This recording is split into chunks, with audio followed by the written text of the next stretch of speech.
레위기 13장 18절에서 23절까지의 말씀입니다. 찾으셨으면 다 함께 읽겠습니다. 피부에 종기가 생겼다가 나았고 그 종처에 흰 점이 돋거나 희고 불그스름한 색점이 생겼으면 제사장에게 보일 것이요 그는 진찰하여 피부보다 얕고 그 털이 희면 그를 부정하다 할지니 이는 종기로 된 나병의 환부임이니라. 그러나 제사장이 진찰하여 거기 흰 털이 없고 피부보다 얕지 아니하고 빛이 엷으면 제사장은 그를 이레 동안 가두어 둘 것이며 그 병이 크게 피부에 퍼졌으면 제사장은 그를 부정하다 할지니 이는 환부임이니라. 그러나 그 색점이 여전하고 퍼지지 아니하였으면 이는 종기 흔적이니 제사장은 그를 정하다 할지니라. 아멘. 오늘 본문은 종기로부터 시작되는 나병을 다루고 있습니다. 종기가 생겼다가 다 나은 줄 알고 있었는데 나중에 보니까 그 종기 자리에 흰 점이나 희붉은 색점이 생기는 경우가 있습니다. 별일 없이 지나갈 수도 있겠지만 이것을 잘못 방치했다가는 나병의 전조 증상이 될 수도 있기 때문에 반드시 제사장에게 가보아야 합니다. 제사장은 1차 검진을 진행하지요. 그래서 종기 자리에 흰털이 났는지 아니면 우묵하게 피부가 들어갔는지 아닌지를 살핍니다. 1차 검진을 해서 깨끗하다면 다행이고 무사한 일이지요. 그런데 만약에 그런 증상이 발견된다면 이것은 나병이기 때문에 즉시 부정한 자로 선고를 받고 진영 밖으로 추방되어 버립니다. 만약에 그런 증상이 없다 하더라도 나중에라도 그런 증상이 나타날 수 있잖아요. 그렇다 보니까 만약에 그 전조 증상이 조금이라도 있다면 7일 동안 격리를 하기도 합니다. 격리를 했다가 다시 2차 검진을 실시합니다. 2차 검진에서 무사히 통과되면 다행인데요. 그렇지 않다면 그 사람도 여지없이 진영 밖으로 추방되고 맙니다. 팬데믹 시대를 사는 우리가 갑자기 열이 난다거나 기침 한 번만 해도 정말 가슴이 철렁하지요. 그것처럼 이스라엘 사람들은 조그만한 종기가 하나만 나도 가슴이 철렁했을 것입니다. 하나님께서는 이 말씀을 통해서 이스라엘 백성들에게 무엇을 가르쳐주고 싶으신 것일까요? 또 이 말씀은 오늘을 하나님의 거룩한 백성으로 살고자 하는 여러분과 저에게 어떤 의미를 가지고 있는 것일까요? 저는 오늘 그를 정하다 할지니라 라는 제목으로 하나님께서 우리에게 주시는 은혜를 나누고자 합니다. 첫째로 우리는 본문에 기록된 나병이 무엇인지를 한번 확인하고 넘어가야 할 것 같습니다. 오늘 본문을 자세히 보면요, 나병은 종기나 색점이 생긴다든지 피부 상태와 털의 변화를 일으킨다고 말씀합니다. 이 병이 정확히 무엇인지는 정확히 아직 잘 모르겠지만 우리가 일반적으로 생각하는 나병, 그러니까 한센병은 아닌 것 같지요. 병리학자들은 한센병의 가장 가시적이고 대표적인 증상으로 몸의 감각이 사라지는 것과 그것으로 인해서 피부 말단이 손상되는 현상을 꼽고 있습니다. 만약에 하나님께서 한센병에 관해서 주의를 주고 싶으셨다면 아주 간단합니다. 제사장들에게 감각이 상실되고 또 신체가 손상되는지 확인해라, 이 말씀만 하시면 참 쉽게 판별이 될 것 같은데요, 하나님께서 그렇게 하지 않으셨다는 것이죠. 그러니까 지금 성경에서 말하고 있는 이 나병은 오늘날 21세기를 살아가는 우리가 생각하는 나병, 즉 한센병이 아닐 수 있다는 그런 가능성이 굉장히 높아집니다. 게다가 레위기 13장 끝에 가면요, 이 나병이 옷에도 발병합니다. 또 14장 끝에 가면은 집에도 발병합니다. 그런데 한센병은 옷이나 집에는 발병하지 않는 병입니다. 그래서 병리학자들 뿐만 아니라 성경학자들까지도 성경에 나오는 이 이스라엘 민족의 피부 질환을 나병이 아니라 곰팡이증 내지는 악성 피부병으로 번역하자고 주장해 왔습니다. 사실 고고학적인 연구 결과를 살펴보면요, 레위기의 말씀이 선포되던 이 당시에 이스라엘이 있던 근동 지방에는 나병이 한센병이 아예 존재하지도 않았다고 합니다. 그러다가 주전 300년경에 이 히브리어 성경을 헬라어로 번역하는 과정에서 악성 피부병을 나병과 관련돼 있는 헬라어로 번역하게 되면서 많은 번역 성경들이 이 악성 피부병을 나병으로 번역하기 시작했다고 하네요. 그런데 저는 이 단어를 여전히 나병으로 번역하는 것이 완전한 오역이라고 생각하지는 않습니다. 왜냐하면 나병이 가지고 있는 특별한 민족적인 의미 때문입니다.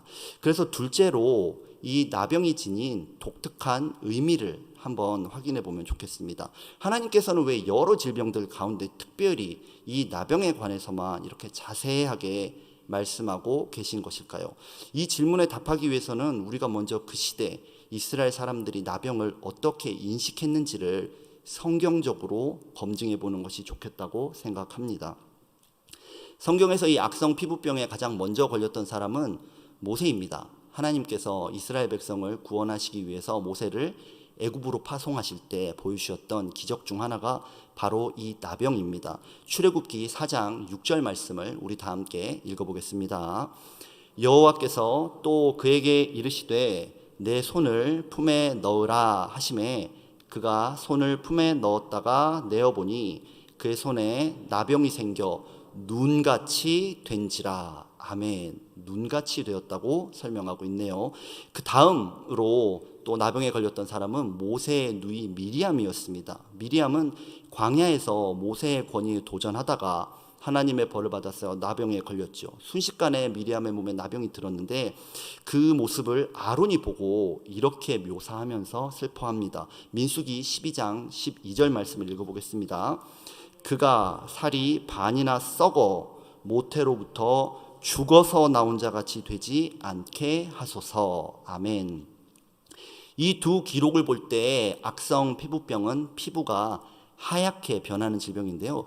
이스라엘 사람들은 사람의 피부가 눈처럼 하얗게 변하면서 벗겨지는 모습을 보면서 마치 광야의 이스라엘 사람들이 죽어서 시체가 썩고 부패하는 현상을 연상했다고 볼 수 있습니다. 그렇게 이 병에 일단 걸리기만 하면은 살아있어도 사실상 죽은 자로 여겨졌던 것입니다. 마치 죽은 사람처럼 부정하다고 여겨져서 진영 밖으로 추방됐었고요.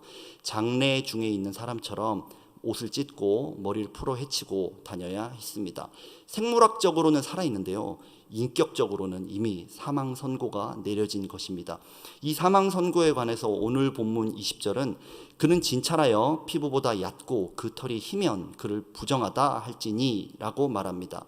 이 본문을 히브리 원어로 읽으면 문장 안에요. 보라, 이것 좀 봐라, 이런 표현이 포함되어 있습니다. 이 히브리 관용구는 문자적으로는 보라, 눈으로 봐라 이런 뜻을 갖고 있지만 사실은 이런 문자적인 뜻보다는 사람들의 주목을 요청할 때 이것 좀 보세요, 이런 일이 생겼어요, 이것 좀 보셔야 되지 않겠어요? 이렇게 강조할 때 습관적으로 이 표현을 사용합니다. 번역이 매우 문맥 의존적이고 또 어렵다 보니까 한국어 성경에서는 아예 번역을 하지 않는 경우들이 좀 있습니다. 제가 이 관용구의 어감을 살려서 이 역사적인 확진 선언을 번역해 드리겠습니다. 제사장이 그 종기 났던 곳을 본다. 자, 이제 어떻게 될 것인가? 어떻게 될 것인가? 봐라. 저것 좀 봐라. 이것 좀 봐라. 나병의 증세로구나. 부정하다, 죽은 자로구나. 그는 이제 살았다 하나 죽은 자가 되어서 사망의 운명을 짊어지고 이 세상을 살아가게 될 것입니다. 그렇다면 나병 환자도 아니고 한센 병자도 아니고 또 심지어 악성 피부병에 걸리지도 않은 여러분과 저, 우리의 운명은 어떻습니까? 질문을 바꿔본다면 우리의 육신은 썩지 않습니까? 우리 중에 나병 환자처럼 하얗게 우리의 시체가 썩지 않을 사람이 있습니까? 아닙니다. 우리 모두는 죽을 것이고요. 죽게 되면 우리의 시체는 반드시 부패하고 흙으로 돌아가게 될 것입니다. 즉, 죄 가운데 있는 인간은요, 결국 시간 차이만 있을 뿐이지 그 누구도 나병 환자의 신세를 피해갈 수 없다는 것입니다. 이것이 바로 죄인의 운명이고요. 우리가 처한 불가항력적인 그런 인생의 결론이라고 할 수 있습니다. 레위기 11장에 부정한 음식의 목록이 쭉 나오지요. 이 음식은 내가 좀 노력하면 안 먹는 거 가능합니다. 부정한 동물과 곤충, 새, 내가 조금만 주의하면 피할 수 있습니다. 레위기 12장에 나온 출산 후의 부정, 이거는 우리가 피할 수는 없을지라도 충분히 예측은 가능합니다. 언제쯤 이런 일이 생길 것이라고요. 그런데요, 이 나병은 사소한 종기에서 시작되는데 우리의 어떤 노력, 어떤 시도, 어떤 공로, 어떤 의로도 막을 수 없는 필연적인 운명이라는 것입니다. 나병이야말로 우리 인류의 실존을 가장 잘 보여주는 현상이라고 저는 생각합니다. 율법과 제사장의 나병 선고는 바로 우리의 연약함을 만천하에 드러내는 그런 선고라고 할 수 있지요. 그렇다면 셋째로, 이런 절망 가운데 우리는 소망이 있습니까? 우리의 소망은 도대체 어디에 있는 것입니까? 우리 모두는 죽을 것이고 결국 우리의 육신은 나병 환자처럼 부정하게 썩어갈 것인데 우리의 소망은 도대체 어디 있냐는 것입니다. 오늘 본문을 보면요, 제사장이 나병 환자를 진단하는 일에 굉장히 중추적인 역할을 감당하고 있다는 거 보실 수 있을 거예요. 제사장은 나병을 진단할 것이고 또 그것을 판별할 것이고 그 사람을 격리해야 될지 집으로 보내야 될지 재검사를 해야 할지 추방시켜야 할지 모든 것을 다 결정합니다. 그런데 저는 오늘 본문에 나온 이 제사장의 철저한 방역적인 수고와 노력, 또 이 활약상이 역설적으로 제사장이 지니고 있는 한계를, 그의 무능함을 너무나 잘 보여주고 있다고 생각합니다. 팬데믹 시대를 사는 우리들도 혹시라도 코로나에 걸렸는지 의심이 들면 바로 코로나 검사하러 가지요. 그런데 이 검사는 우리가 코로나에 걸렸는지 안 걸렸는지만 알려주지 코로나를 치료해 주지는 못합니다. 또 게다가 코로나에 안 걸리도록 도와주지도 못합니다. 제사장이 이렇습니다, 여러분. 눈으로 검사를 진행하고요, 입으로 결과를 발표하는데 정작 깨끗하게 하지는 못합니다. 저는 나병 환자의 이 연약함, 또 제사장의 무능력한 모습에서 제 모습을 발견했습니다. 저는 한글학교를 담당하면서 고학년 학생들의 한국어 작문을 직접 가르치고 있습니다.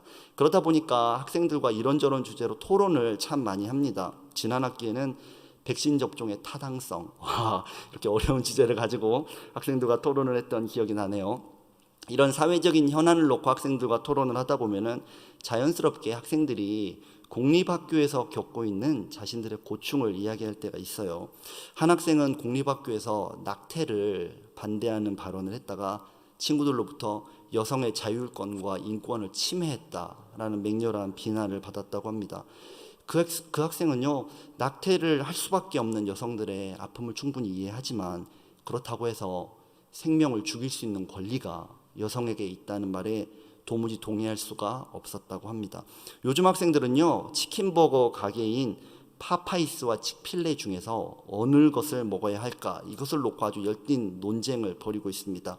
우리가 생각하는 것처럼 어느 게 더 맛있느냐, 이런 유치한 논쟁이 아니라요, 동성결혼에 반대하고 있는 치필레를 우리가 먹어도 되는가, 아니면 먹어서는 안 되는가, 이런 중요한 현안들을 놓고 중학생들이 벌써부터 토론을 하고 있습니다. 저는 한글학교 학생들이 공립학교에서도 또 기독교 신앙을 변증할 수 있는 믿음의 사람들로 자라나길 바라면서 간절히 기도하고 있습니다. 기도할 뿐만 아니라요, 이런 문제에 논증적으로 잘 대처할 수 있는 방법도 가르쳐 줍니다. 친절하게 자료들을 정리해서 알려줄 수도 있을 거예요. 그런데 오늘 본문의 제사장처럼 저는 그저 그 학생들의 문제를 눈으로 보고 진단할 뿐이지 그 아이들에게 생명을 줄 수 있는 능력이 없는 무능한 사람입니다. 우리의 다음 세대를 향해 닥쳐오는 거대한 파도를 이겨낼 수 있는 해결 방법이 제게는 없습니다. 그러나 저는 마태복음에 기록된 우리 예수님을 통해서 소망을 발견했습니다. 마태복음 8장 2절 말씀을 우리 한번 읽어보겠습니다. 한 나병 환자가 나와 절하며 이르되 주여 원하시면 저를 깨끗하게 하실 수 있나이다 하거늘. 아멘. 예수님을 찾아온 이 나병 환자, 분명히 제사장으로부터 확진 판정을 받았을 거예요. 그리고 이스라엘 진영 밖에 어딘가에서 격리된 채 살고 있었을 것입니다. 그러다가 예수님이 지나가신다는 이야기를 듣고 예수님께 달려나와서 자신을 깨끗하게 해달라고 외치는 상황입니다. 이 마태복음을 쓴 저자는 마태입니다. 그리고 마태의 히브리식 이름이 레위입니다. 레위. 공교롭게도 참 레위인데요. 레위는 이 사건을 기록하면서 오늘 우리가 함께 읽은 레위기 13장의 모티브를 그대로 가져다가 상황을 서술하고 있습니다. 이게 한국어 성경에는 또 분명하게 드러나지는 않지만 헬라어 원문을 읽어보면은 레위기 13장에서 했던 것처럼 보라, 이것 좀 봐라. 이런 구절이 헬라어 원문에도 포함되어 있습니다. 그래서 이 말씀을, 마태복음의 말씀을 읽고 있는 유대인들이라면요, 누구라도 이제 예수님도 너는 부정하구나, 너는 죄인이구나, 너는 죽은 자로구나, 이렇게 사망 선고를 내리실 것이라고 너무나 자연스럽게 기대를 하게 됩니다. 그런데 예수님은 어떻게 하셨습니까? 마태복음 8장 3절 말씀을 함께 읽어보겠습니다. 예수께서 손을 내밀어 그에게 대시며 이르시되 내가 원하노니 깨끗함을 받으라 하시니 즉시 그의 나병이 깨끗하여 진치라. 아멘.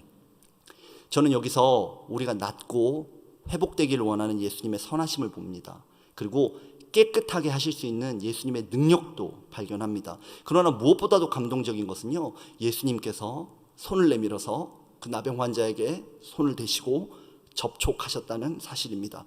원래대로라면은, 율법대로라면, 원칙대로라면, 순리대로라면 예수님이 접촉하는 것만으로도, 아니요, 가까이 가는 것만으로도 예수님은 부정해질 것이고 죽음이 전염되어야 정상입니다.